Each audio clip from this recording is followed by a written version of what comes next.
So with the recent release of Cobra Kai Season 3, a lot of people have been telling me to watch this show, and since I can't just plunge right into something like a revival of a classic 80s film property without doing some homework on the subject, I set aside some time one Sunday to marathon the entire Karate Kid trilogy, as advised by Reddit, in order to truly immerse myself in the lore of this new series. And after binge watching all 3 seasons, I get the hype. The story feels fresh, the new characters are interesting, the action scenes are fun, and that soundtrack is fucking awesome.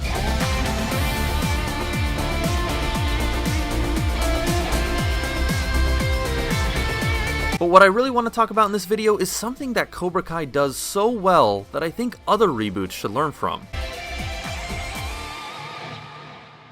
Let's be honest, you can't have a reboot or a long-awaited sequel without some sort of fan service to remind you of why you care about that franchise in the first place. Thankfully, Cobra Kai is one of those rare reboots that is able to reward fans of the source material without alienating newcomers. A lot of times, Cobra Kai's fan service comes out as short lines of dialogue or imagery to acknowledge the history of the show's legacy characters. The writers always give fans subtle reminders that show that the series is still operating in the same world as those original films, without taking any unnecessary attention from the main plot. Oh, I thought of a name. I even thought of a name. Check it out.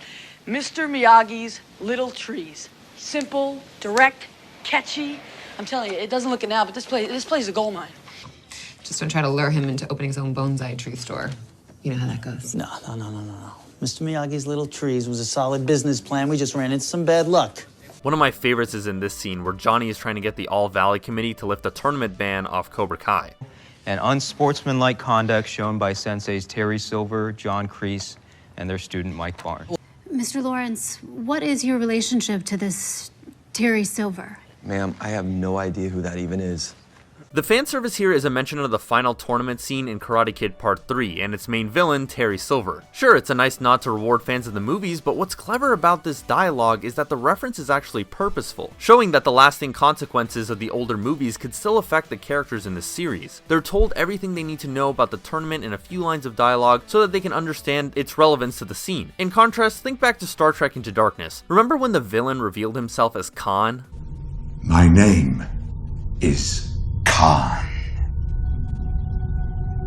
It's supposed to be this big dramatic thing, but if you don't know about any of the older films, this line means nothing to you in the current context of the scene you're watching right now. Even the main characters don't know who Khan is at this point in the story, so all that drama is lost for anyone not big into Star Trek's history. A main point I want to get to though is the great ways in which Cobra Kai reintroduces old legacy characters from previous movies back into this new story. You'd think with the amount of characters brought back that at least one of them would feel like a forced inclusion, but thankfully that isn't the case here. Instead, the writers have strategically picked out which characters are relevant enough to be series regulars and which ones are more suited for fun cameo appearances. With the show being called Cobra Kai and Johnny Lawrence being the main character of this show, it's expected that someone like John Kreese would be a big part of the story. Him and Johnny were the main villains of the original film, and they had a deep relationship that didn't get the closure one would hope to see after their fallout at the start of Karate Kid Part 2. What did you say? I said I did my best. You're nothing. You lost. You're a loser. No, you're the loser, man. Oh, I'm the loser, huh? Yeah.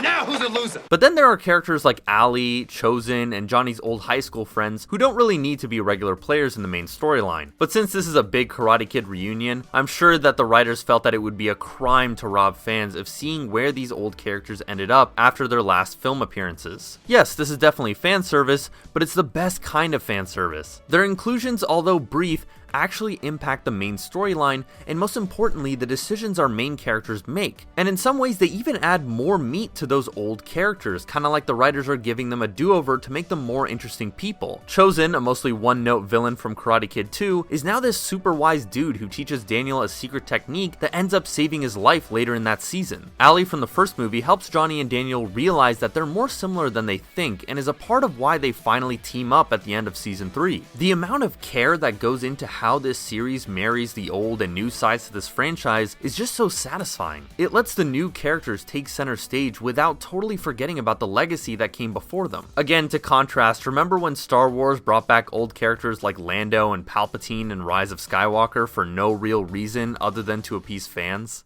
Yeah, that's why fan service like this needs to be appreciated.